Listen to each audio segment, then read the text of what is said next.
Welcome everyone to the 33rd Annual California Small Farm Conference. The session that's about to begin is titled Farmer Aggregation, Putting Farmers in Control. And this is the session that was scheduled for Wednesday, February 24th, 11 a.m. to 12 noon Pacific Standard Time. First off, I'd like to thank all of the attendees, panelists, and the sponsors who are able to make this event possible. If you'd like more information about some of the sponsors, please feel free to check out our virtual expo hall, which will be linked into the chat box. This year's conference was made free to everyone, but to sustain and grow this wonderful event going forward, please consider donating to the California Small Farms Conference that's hosted by the Community Alliance with Family Farmers. You'll also find a link to donation information in that chat box. Just a little bit more housekeeping here. This workshop will be recorded and it'll be posted on CAFF's website. Links and information will be shared in the follow-up email for folks that may miss any portion of this or would like to review the discussion later. We'd also like to encourage folks to utilize the chat feature as well as our poll feature.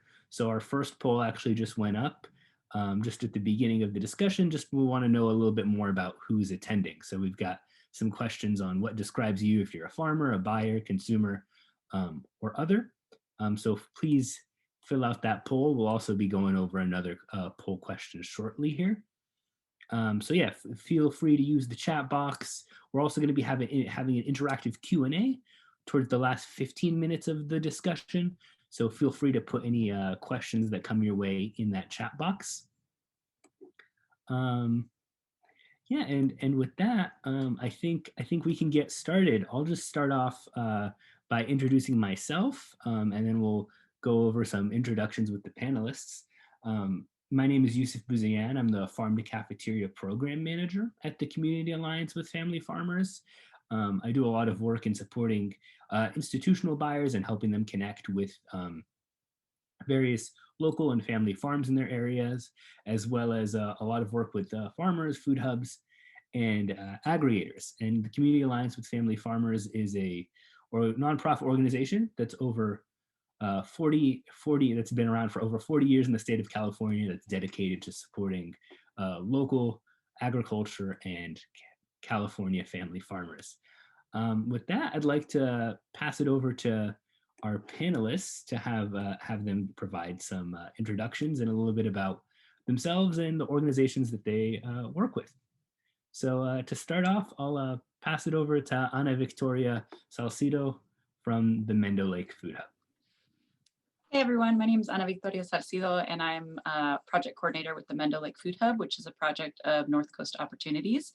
Our main facility is located in Ukiah, which is in Mendocino County, north of San Francisco, for those that are familiar with that part of the state. And we are also spread to our neighboring county to the east, which is Lake County.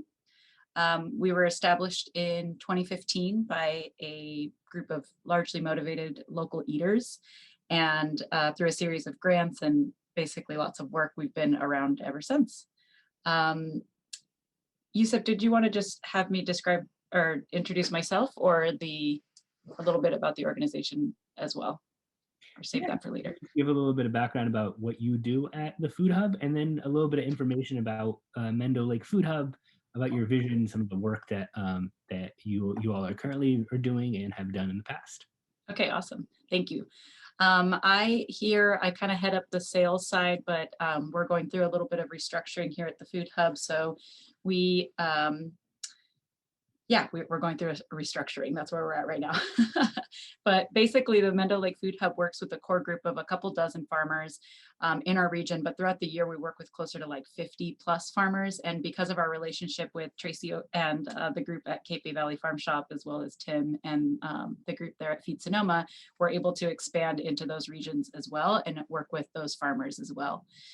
We work for primarily when we first began, and I'm sure we'll get into this later, we were working with solely wholesale customers, restaurants, grocery stores, schools a lot. We worked with a lot of schools doing the Harvest of the Month programs and other programs. And like maybe a small handful, about 3% of our sales were buyers clubs. Post-pandemic, we dived headfirst into the wild, vast, unknown world of home delivery. And we've been doing that ever since. And just a little brief statistic, we went from that 3% of our buyers club to 37% of our sales coming from home delivery and individuals. We work with all sorts of producers. In the beginning, due to grant limitations, we were only working with specialty crop producers.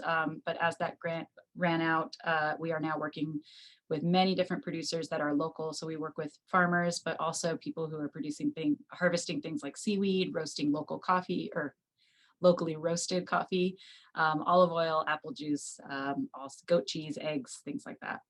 And our vision, we provide the infrastructure for a strong and resilient local food system, and try to make an easy to use distribution network here in our region. Thank you, Anna Victoria. Looking forward to talk a little bit more about the work that you and the folks at Mendo Lake Food Hub do. Next up, Andy, would you want to give a little background about yourself and the work that you're doing at Fresh Approach? Yeah, absolutely. Thanks for having me. And I am Andy Ollove. I am the Food Access Program Director at Fresh Approach. So Fresh Approach is not a food hub in the traditional sense. We are a nonprofit in the Bay Area working at the intersection of food security, nutrition, and public health, and local food systems. Prior to COVID, the project we ran closest to a food hub is our mobile farmers market, and it visits low-income communities and subsidizes the cost of all local produce. In a given year, we spend around $150,000 with 30 different farms, pretty modest.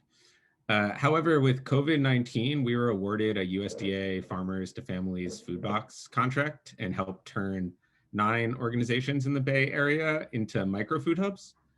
So back in April, we partnered with Pie Ranch, a nonprofit farm in Pescadero, to launch a farm box project with reallocated grant funds. So this was happening all around the country. A farm box project is pretty simple and was a clear way to get food out there. So by the first week of April, we were out the door with 300 boxes. So when the USDA announced the farm box project, we could have just increased the volume at Pie Ranch and the operations there with the greater amount of funding. Instead, our vision of scale meant recruitment and replication. So we went out and found other groups in the local food systems, groups we knew, a combination of farms, urban farms, nonprofits, and farmers market associations, and recruited them. And we went from delivering 300 boxes a week at Pie Ranch to collectivizing our impact and delivering 3,600 boxes a week across the whole group. So since last April and across that network with USDA funding and other funding following the end of that project, our partners have delivered more than 130,000 boxes of fresh produce, meat, and dairy. And we've spent more than $4 million with over 60 farms and producers. We showed in this project and this effort that local farmers can and should play a permanent role in the hunger relief landscape right next to food banks. We were able to act just as nimbly as food banks while providing the highest quality and nutritious foods and foods with dignity to families who needed it, and simultaneously supported farmers who were at risk of losing their businesses due to the loss of market, and really prioritizing BIPOC small growers who are especially at danger of losing their business. So our network is not a food hub in the traditional sense, but in practice, we function in many of the same ways. We move food, we pay farmers fair market rate, we aggregate, pack, and deliver. Our vision is to advocate and support a greater network of groups running box projects, and incubate new groups such as urban farms or nonprofits to build their own projects in their communities and really make permanent the space in the hunger relief landscape for projects like this, so that we can have a preparedness network in times of emergency to fill in for farmers as an emergency food hub and really protect them when they're most at risk of loss of business. Thank you, Andy. I'm looking forward to chatting more about the work that Fresh Approach is doing. And our last panelist, last but not least, is Tracy Harding from the Capay Valley Farm Shop. Tracy, could you introduce yourself and give us a little background about the work that you all are doing at the farm shop?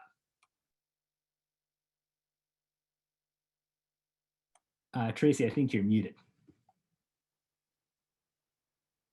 Thank you. Capay Valley Farm Shop was founded in 2007 and has been through several business models. There was a retail store at the onset that didn't last very long, roadside farm stand, farmers markets, and multi-farm CSA. In June of 2016, the business narrowed to strictly business-to-business wholesale. All of that was before my time. I'm the general manager. We're a small, tight crew. We're all dedicated to the producers we represent, and we work together very tightly. We've all done all the roles. Everyone's driven the truck and the forklift and worked with the producers and the buyers as well. And that really helps us stay nimble, that we're all cross-trained. Our food hub is in Esparto in the Capay Valley, which is part of the Cache Creek watershed and is nestled along the Coast Range in Yolo County between Sacramento and the Bay Area. Pre-pandemic, our sales were concentrated into the Bay Area, and post-pandemic, we are serving the greater Northern California area. Farm Shop is a for-profit social enterprise that is farmer and community owned. We're delivering harvest to order vegetables, fruits, herbs, flowers, pastured meats and eggs, dried fruits, nuts, olive oil, grains, and honey, and representing more than 40 farms and ranches. The business has diversified post-pandemic, and we went from highly concentrated in a couple sectors to broadening our customer base. We did avoid direct-to-consumer and reverting to a box program. The producers we work with, the fruit and vegetable producers, are predominantly certified organic, and all the producers we work with are either using regenerative or sustainable practices. The business grew out of community conversations seeking to protect this productive agricultural land and the family farms out in the valley, and that is still the vision today. Our vision is to bring the best price to the producers that we can and bring as much money from our sales back to the farms. We offer other services beyond marketing and sales and distribution, including shipping and storage and bulk packaging purchasing for the farms. Thank you, Tracy. Next up, we're going to start getting into some discussion.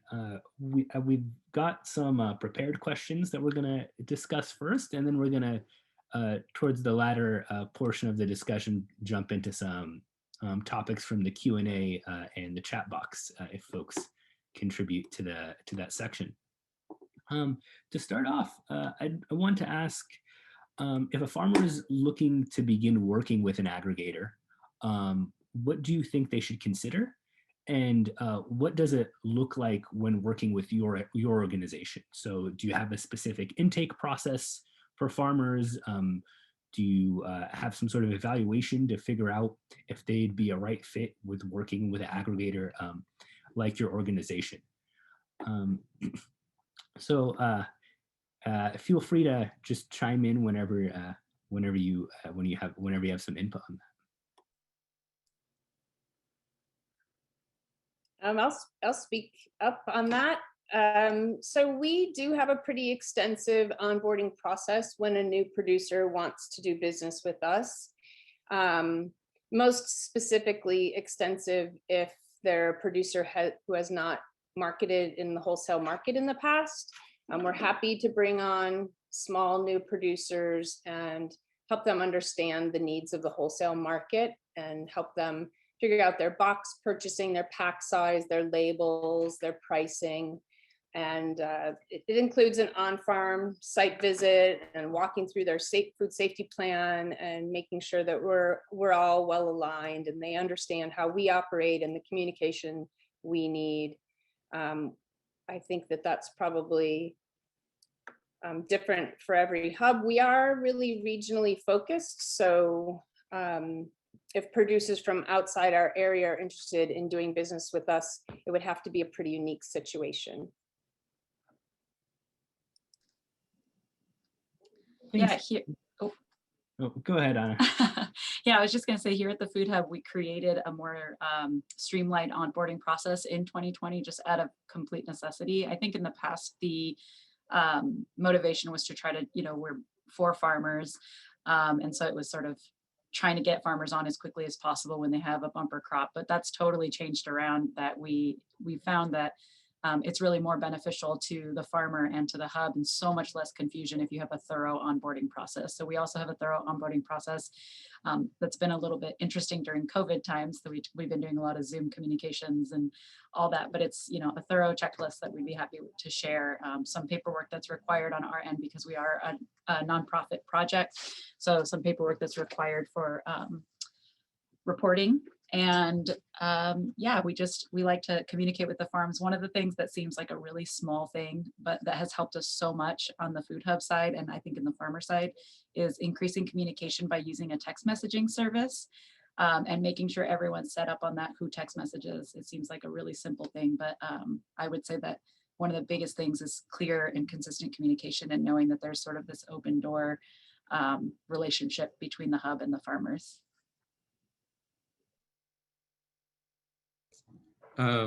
Yeah, so probably our experience is unique to the others in that we were coming this year much more out of emergency responsiveness.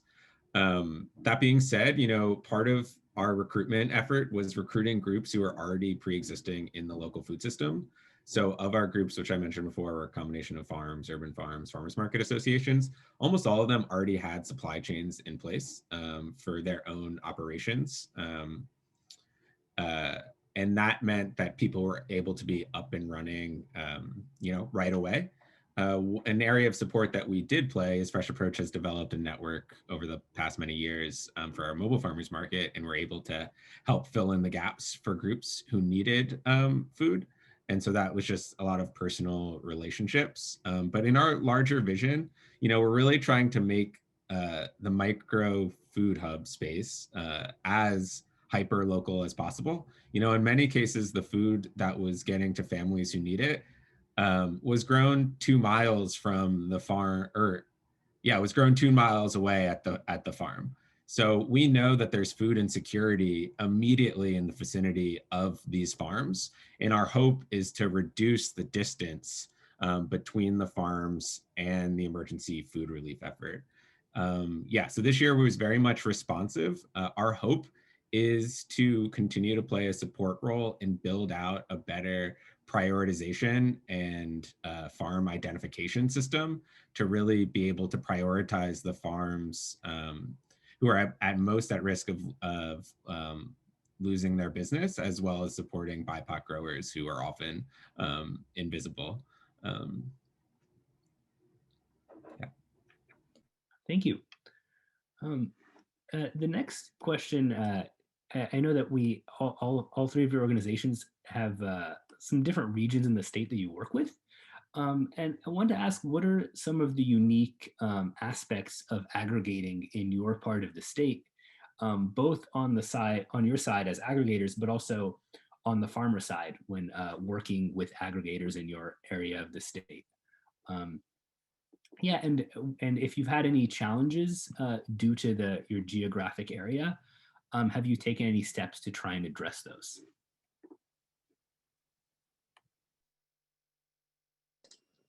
I'll talk about that, because we certainly do have geographical challenges here in Mendocino County. We're a very, very large county, very rural, and a lot of our cities within this county are spread out between many windy roads and dirt roads and things like that. So the greatest challenge that I would say, and unique challenge that we have here in Mendocino County, is just how spread out our farms are. And the way that we were able to resolve that, one of the creative ways that we were able to resolve that, is by creating what we call a node system. We call them nodes. They're essentially storage containers that have been refurbished with 2 climate controlled rooms. And we have them spread out throughout our county. And then the food hub is in charge of doing aggregation, and then we do our distribution from there. So our farmers, even though they're so regionally, so spread out in the region, they all have kind of like a home node that they are able to deliver to. And then we have 2 days a week where our drivers go around and just drive all over the counties, pick everything up, bring it to our central warehouse, and then we do aggregate, more thorough aggregation distribution the next day. I would say that the nodes that we have are both the most creative and positive things about the Mendo Lake Food Hub and the greatest challenge. Because again, it costs a lot of money to run a fleet. There's staff time, but there's also wear and tear on vehicles. And so one of the things we had to do in 2020, just because the sheer, just how quickly we were expanding in home delivery, but we also were a part of the USDA Farm to Family program and some rural contracts. So we were taking out 400 boxes a week through the year. And so we're working with farmers to try to figure out if we can work aggregation into our delivery routes so that the truck is full in both directions as best we can. It's a lot of cost cutting, route analysis and things like that. I wanted to also just really quickly go back to the first question you asked, Yousef, because I realized I didn't touch base on the first question, which was if a farmer is wanting to work with an aggregator, things that they should consider. And I just wanted to say, as a farmer, to consider what if you're brand new with working with a wholesale aggregator. It's really awesome if you consider what you want to like hone in on and specialize, because a lot of our farmers were farmers markets or CSA driven farms and wanted to kind of tap into the wholesale market. And we have found the farms that kind of ease their way into wholesale distribution have honed in on like, I want to grow the most beautiful head lettuce for restaurants. And they do that for a season and they rock it. And then they sort of expand into carrots and beets and things like that. That's been the greatest success that we've found with farms on that side too.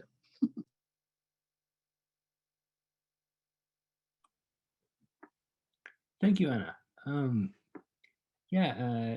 Andy or Tracy, if you have any, if you want to bring up anything about your geographic area and how that impacts aggregating. Sure. Well, we are also quite rural, maybe similarly as rural, although we're operating within a small valley. A challenge that we have is that it's very hot here in the summer months, and it's even quite warm in the winter right now. So the cold chain is really important to us. We pick up at the farms in our refrigerated trucks, so minimizing the amount of time that anything's out of cold storage. And then we have been slightly challenged in our existing facility to do aggregation when it's really hot. We're in an uninsulated metal building that can get quite warm, and we're moving to a new building in the next few weeks that is insulated and will provide us a little bit tighter cold chain on the aggregation side. We won't be aggregating in trucks or as scrappily as we have been to try to keep things cold. The challenge for the farms is that where we are is far from the market. So offering them the opportunity to sell to us, for us to do the marketing and sales to the Bay Area and beyond is a great service to the farms. Yeah, and for us, so we supported a network that had 9 different organizations doing box projects. So that's 9 different aggregation sites. We are in the Bay Area, so honestly, there wasn't as much difficulty, especially because we were working with farmers, often going to farmers markets and running through the Bay Area. So we were able to add, a lot of the farms just added us into the route. But again, each group sort of was able to exist at the scale of their own operation.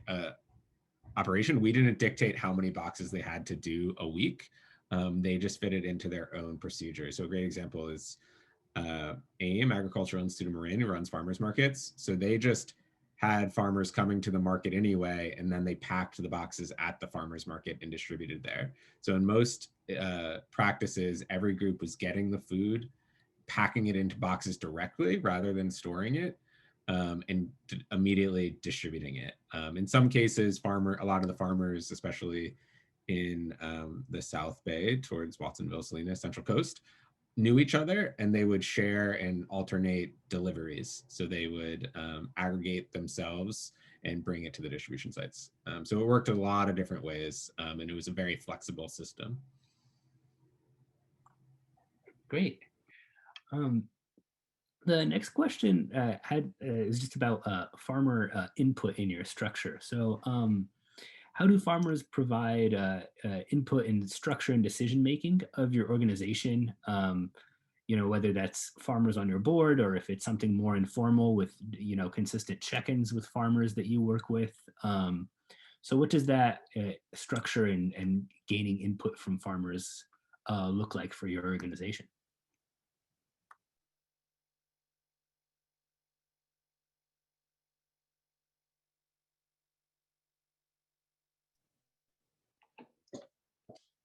So we host an annual grower meeting in the winter time, and that is our most organized check-in with the farmers. But I would say that, you know, in our very small community, we have strong connections and strong communication, and we're in touch with the farmers most, most weeks in their growing seasons. We do have a board of trustees that meet annually, and they receive quarterly financial reports. We have a board of directors that meets quarterly. The board includes a farmer. And we host a Capay Valley Growers Forum listserv for our producers to communicate with each other. But we're pretty available to our farmers. Yeah, we similarly had, in the past, we had an annual meeting with the farmers that didn't happen this last year for various reasons. One thing that's interesting about the Food Hub here is that as of right now, our office staff is a staff of 2. And so it's a lot to, you know, communicate with so many producers. And we have found that regular check-ins with the producers just via text messages, quick calls is a really nice way to keep the consistent communication, because so much gets lost with assumptions or just non-communicating. We reached out to our farmers and basically just said, like, SOS help, we need help having open communication channels. And we had 2 farmers volunteer and set up a listserv for us, and that's been really great. So that's a new thing that we're having. And then we have monthly meetings where we do like a financial report to farmers. We kind of give them a brief update of what's new, and then we just open it up to any questions of what's going on. Yeah, again, so this year was very much playing on our heels. Our hope is something we want to do going forward is building better representation of farmers into a coordinated network of groups doing box projects to get their more input. More, it was just sort of happening in the purchasing relationships that were definitely more informal than I think traditional food hubs. So we would just check in weekly and hear about the needs. And we also really called out for support from our peer organizations, CAFF for one, and Kitchen Table Advisors, groups who really support and understand the needs of farmers. So we really drew them into the conversation over the year to really help figure out the prioritization for finding new farmers. And then currently we are working with Santa Clara University to do a peer-reviewed participatory evaluation of our box project that is going to hold in-depth interviews with farmers to have their experience. Qualitatively, we've just heard that the box project really saved a lot of farms. And so we want to capture that. And again, you can sort of hear how our strategies really come from food security world rather than sort of operational hub. So I'm looking at it from like evaluation, but want to learn more from traditional food hubs and incorporate those sort of partnerships and buy-in with farmers in a better, more strategic way.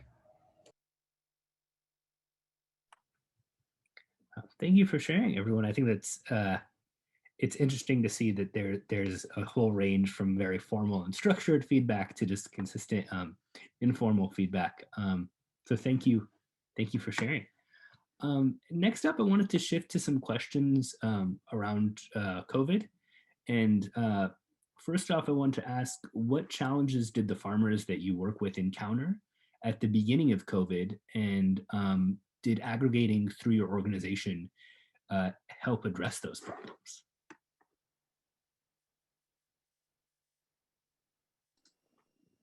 Yeah, I think the most common problem we're all going to know is that the wholesale market just disappeared in 2020, and it was almost like overnight kind of situation.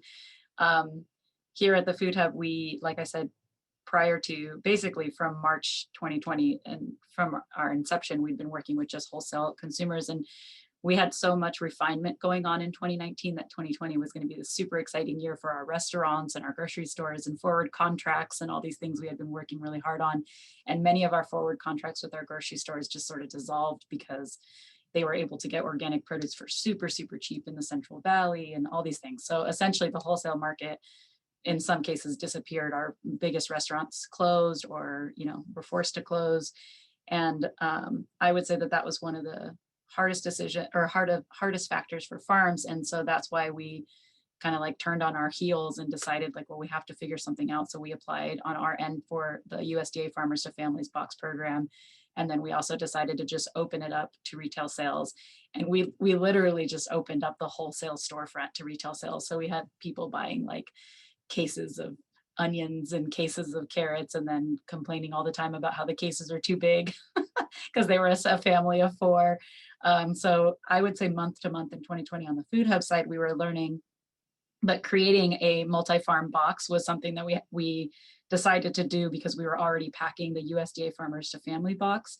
And by purchasing these large quantities of wholesale, large quantities of produce that our farmers had planted with the assumption that they were going to have contracts, we were able to basically ensure that some of our farms didn't go out of business in 2020. Yeah, absolutely. We've heard, very similar stories of supporting farms. A lot of the farms we work with are undocumented, owned by undocumented farmers, and so weren't able to secure a lot of the CARES Act grants. So it was super helpful for them. And yeah, we just heard that it was super helpful. And it also, in the fires this year, we worked with a number of farms in the Santa Cruz area who had to evacuate. And we were able to work with them to do emergency harvests of food that they weren't going to be able to sell to get out and put into emergency prepared meals. So we see, again, there being great opportunity for building a preparedness network of these micro emergency food hubs for emergencies that we know are forthcoming and super responsive in supporting both farmers and families.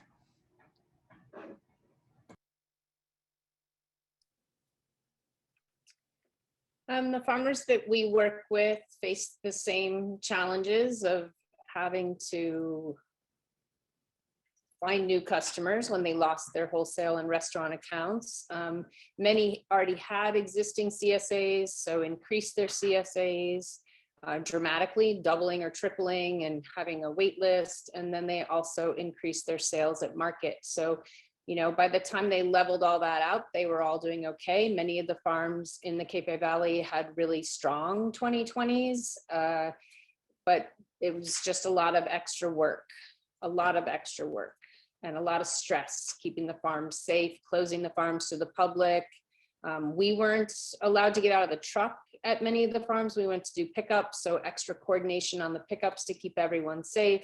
Of course, to keep our drivers safe when they were out in the world making deliveries. It was a lot of extra work and a lot of extra thought into how things were handled. And that sums that up. Just one thing I want to add, as we looking to hopefully, build a stronger support system, one thing we saw this year is that, farmers in general were hit very hard, but it was really relative. A lot of farms were able to pivot super successfully, while others were left behind for, historic reasons of marginalization. And our hope in going forward is figuring out a prioritization system for the farms really at risk.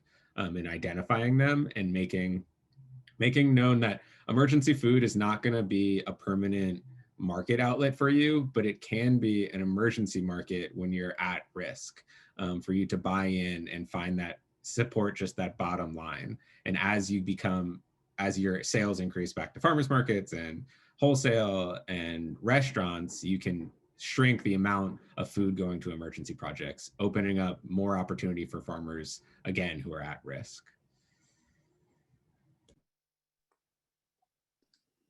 Right. I think that's an interesting point, Andy. I mean, 2 points that you made are interesting, but one of them of like, don't rely on emergency sales kind of thing is a conversation we're having. Like when we're looking at the data of 2020, we just always say like huge asterisk on all of these numbers because some of our farms and farmers markets actually did the best that they've ever done. And some of, like we saw pictures of some of our local farm stands with cars like all the way like out into the highway.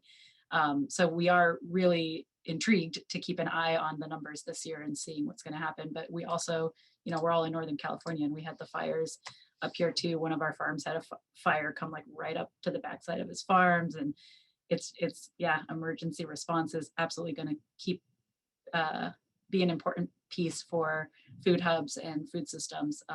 But it's so inconsistent and unpredictable. I wanted to shift over to one last question around COVID, and then we can move into some of the chat box questions. Are there any adjustments that your organization or the farmers that you work with have made during COVID that you think will be an adjustment, for the foreseeable future? Whenever we're in a post-COVID world, what adjustments have farmers made now that you think will continue then, as well as adjustments your organization has made now that will continue post-COVID?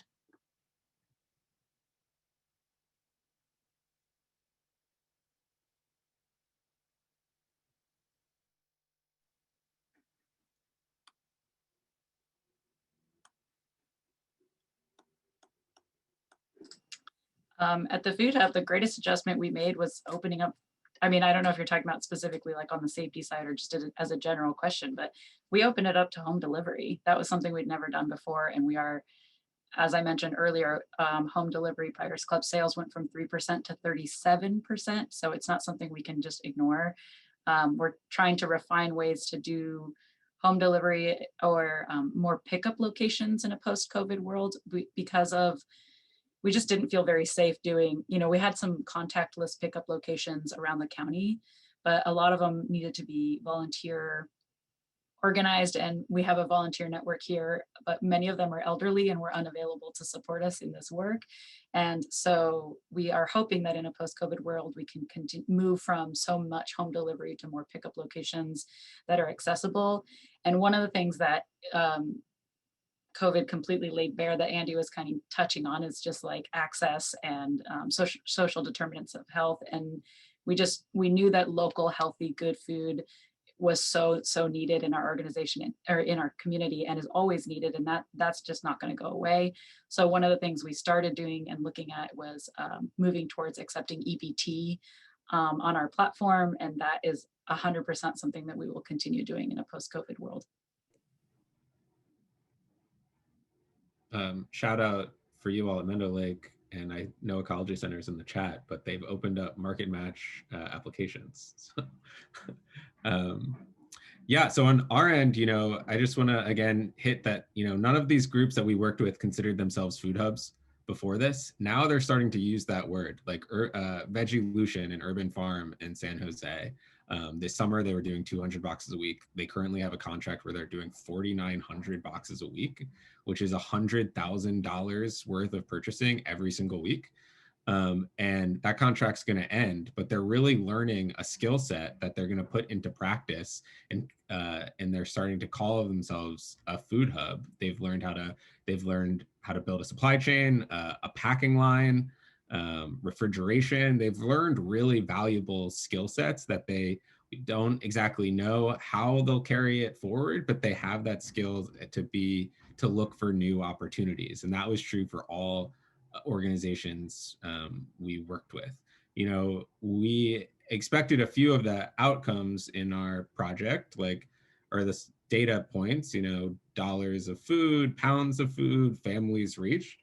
But the real impact we saw of how the Emergency Food Network really strengthened the food system was in the new relationships that just grew organically. We touched 60 farms. We also touched through 9 hub organizations and ultimately 60 different community-based organizations. And it's sort of been comparing it to like a neural network where we have different neurons in the network meeting each other and growing and building stronger relationships. So I haven't even been able to really map all of the outcomes and positive relationships and new relationships that are continuing even after the emergency food funding has ended. So we look forward to seeing how those connections will grow and strengthen the food system into the future.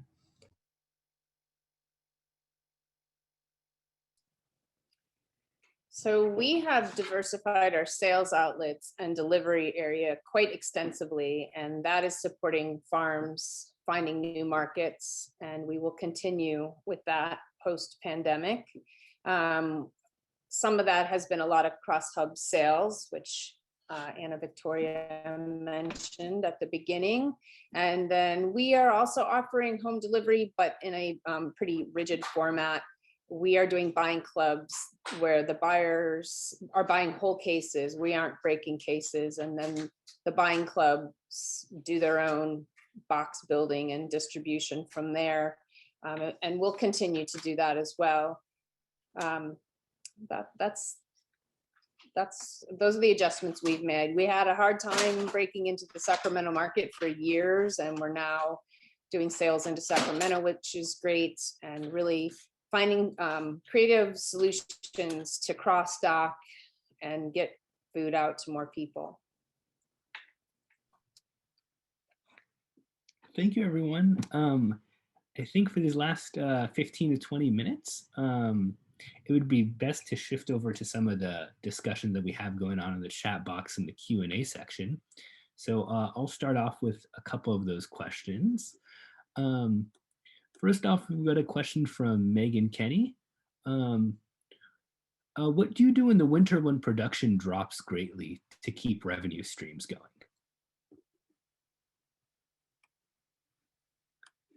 And that could rather be your food hub specifically, or your organization specifically, or some of the farmers you work with if they have any different strategies around that, crop planning or other strategies that your organization or the farmers you work with take up around that.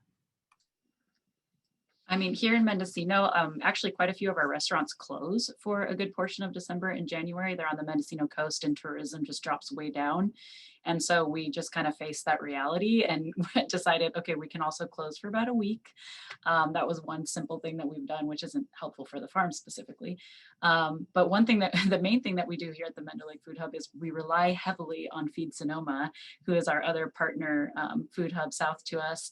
And we do some ordering from them. But because of that, for years, we've been sort of begging our local farms to please grow more produce, especially in Lake County, where they have more of a climate where they can do that. And for years, essentially every year, we've been providing data of the types of crops that we are selling, that we're purchasing, that could be grown in the region, like parsnips and cabbage. And this year, we actually have 3 farms that have finally said that they're going to be a winter dominant farm, which we're super excited about. So this will be a good year for us to trial what that's going to be like to have more locally produced winter crops.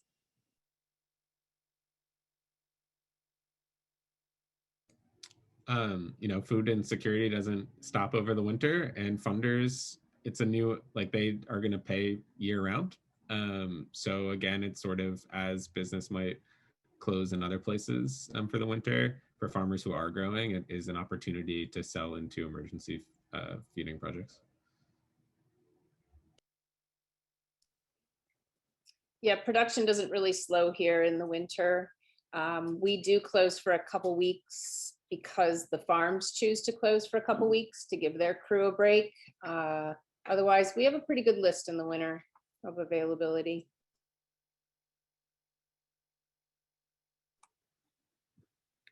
I've got another question in the chat box. Are there any efforts to widen organic produce, both supply from farmers and demand? So maybe you could touch a little bit on your experiences working with organic growers, or if you have any specific focus on trying to work with more organic growers or buyers that you work with that are looking for organic products.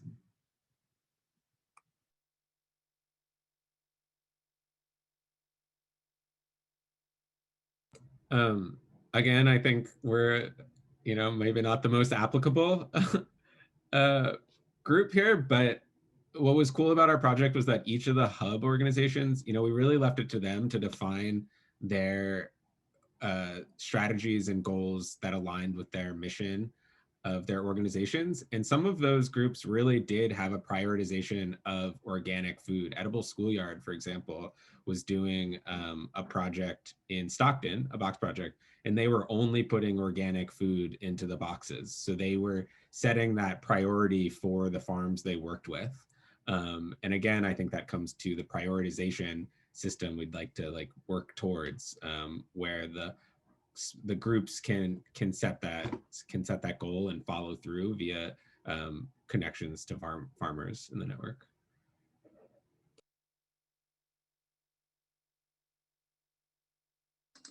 Yeah, the producers we work with at Mendo Lake Food Hub are, organic practices, certified organic, everything from USDA, CCOF, CDFA, and there's also a nonprofit group here in Mendocino County called Mendocino Renegade, because as everybody knows, there's a lot of barriers to accessing organic certification for especially smaller farms. So we talk openly with our farms. We talk about their farming practices and growing practices. We don't require organic certification, but in terms of the customer side of it, especially since we've gone to retail and home delivery, people, I think automatically, interestingly, assume that we are everything has to be certified organic. And it's actually been a lot of education on the home delivery side of it about access to certification and costs and things like that, and the difference between organic practices and organic certification.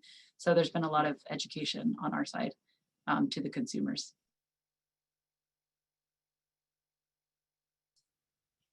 Yeah, most of our producers, at least fruits and vegetables, are certified organic, and the buyers do state a preference for organic as well. When producers are looking to get certified, the Yolo County certification is more accessible than CCOF or Oregon Tilth or the bigger certifiers. And we're happy to help our farms find matching funds or funds to help them with their certification, as well as professionals to help them through the process. All right, I'm going to shift to some questions in the Q&A box. We've got a question from Kelsey.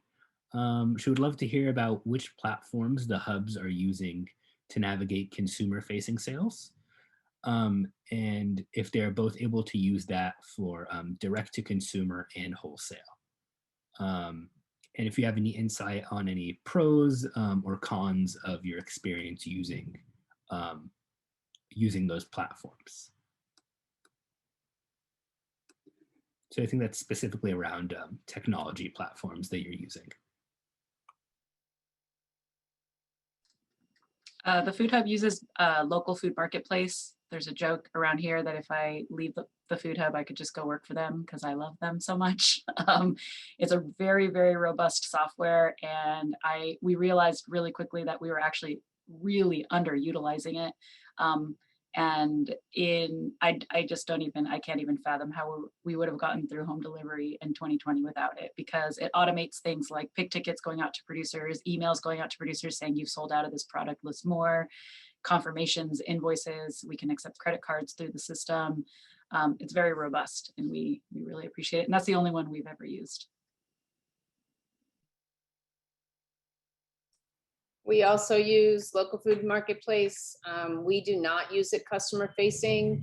We do not have the producers upload their availability. We use it internally for sales and for listing availability for the farms. We're considering changing it up and using it customer facing, but we're not there yet. And we are also happy with LFM. And Andy, I don't know if since nothing. Which is looking at the box, I don't really know. A lot of phone calls and paper invoices. A lot of time. I want to add something that Tracy brought up because of the whole cons part of it. I will say that there is so much training. It's you can consider it a con, but we've included it as part of our onboarding. Like we had a whole recorded YouTube session that we send to farmers, because there is a lot of training of how to do all the little nuances to get the listings looking right for your customers on the storefront. Thank you. The next question we have in the chat is around some of the impacts of the fires. It's from Crystal Myers. Did the poor air quality impact distribution for the fire affected areas? The fire affected areas that your organizations work in? We've had fire the last 3 summers in the Capay Valley, and you know, the vegetables might slow their growth a little, but they continue to do their thing regardless. So do we.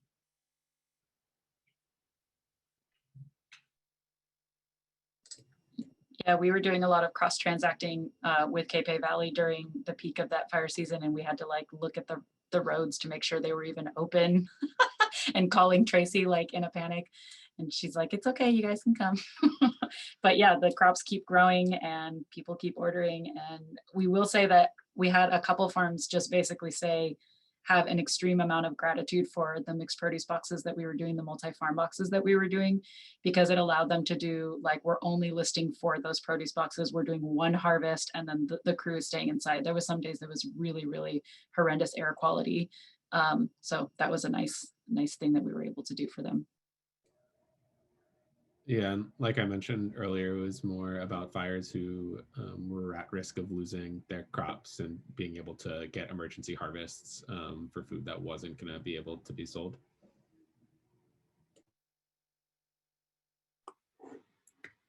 The next question we have is for Andy specifically around Fresh Approach. Were the farmers you were working with that you're working with around these box programs, are they selling through other local food hubs in their area, or are they exclusively selling through your food box programs? So an effort we're doing now with that evaluation is a mapping exercise because it ended up being a very complicated network to really see and understand all of the different interweavings. So I think in some cases, yes, in a lot of cases, no. What we did find was that there were informal aggregation farms, especially amongst Latinx growers who would aggregate amongst smaller ones and then feed into the box project, which we found super interesting. But what we hope to do is build a GIS, or we're working towards building a GIS map to really visualize the network, and especially where hub organizations were sourcing from the same farm without necessarily knowing it. So it's a little unclear. Thanks, Andy. The next question might take a little bit of a crystal ball, but I guess your best guess would work well. And it might also be geared more towards Tracy and Anna Victoria. But do you think that Food Hub wholesale sales to groceries will ever come back to the levels they were at before the pandemic?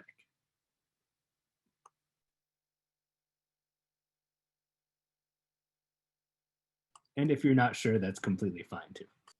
Yeah, that is a hard question to answer. We didn't have much sales to grocery pre-pandemic. We're selling more to grocery now than we were then. We were highly concentrated in tech and higher ed. So we're unsure how the tech companies might come back, whether they'll go back to their food programs or not. We're expecting them to be much less of our customer base than they were before. Not really answering the question directly. Sorry. That's perfectly fine. Anna Victoria, do you have any? Yeah, it's definitely a crystal ball question, which we have like no shortage of those nowadays. It's like, oh, I will say we're just engaging in the process of, we do forward contracts with our local co-op. So we work with the produce manager to get some contracted items so that the farmers have them built into the year. But the numbers this year are just like really sad and wild because she's going off of 2020 data.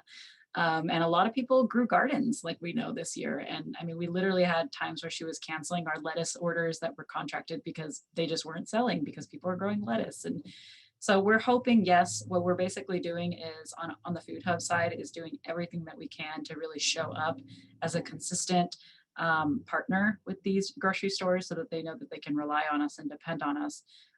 So, and in terms of advocating for farms, the best we can do is just be really consistently showing up and, you know, emailing and calling the grocery stores to come back to us.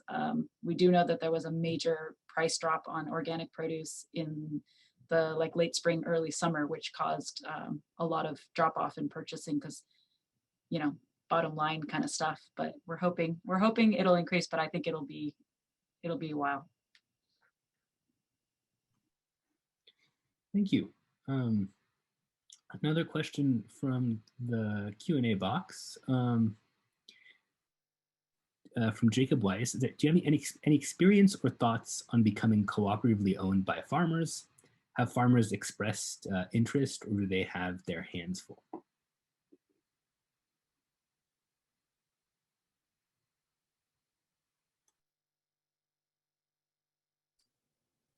I'll just say real quick that we are farmer owned, but not in the cooperative business model. And that's not a conversation anyone is asking to have.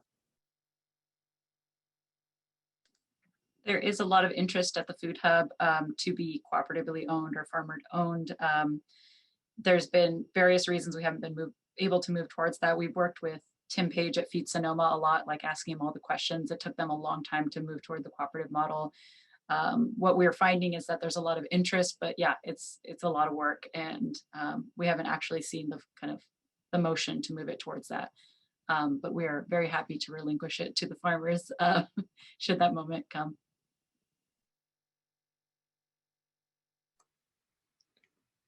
All right, I'm going to shift to, we have one poll question. Evan or Anna from CAFF, can you put that that last poll question up? And then since we're running out of time here, I thought we could wrap up with one last question, which is what advice would you give to a farmer or an organization that's looking to begin aggregation? What advice would you have for a farmer or that's looking to start aggregating?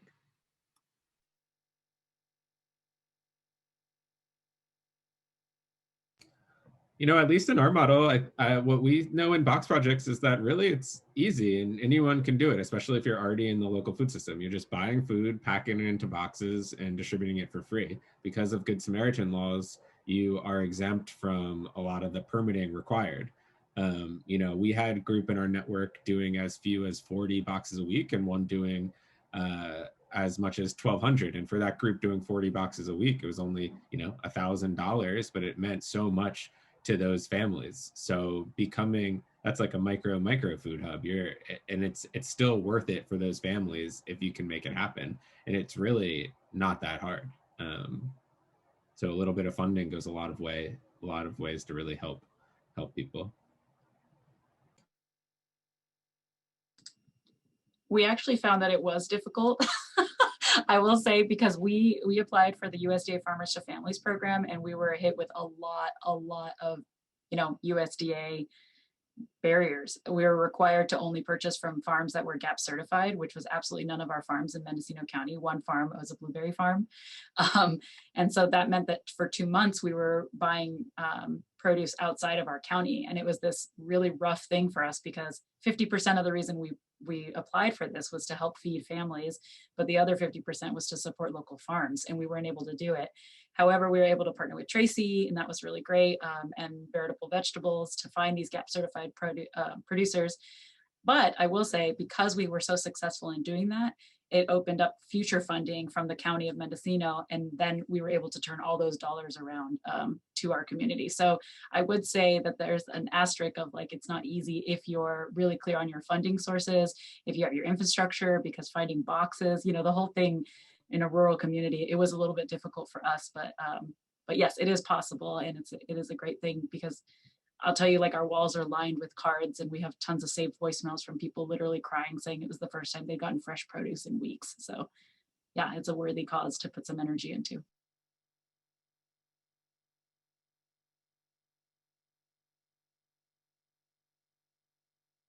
So it is 12 o'clock.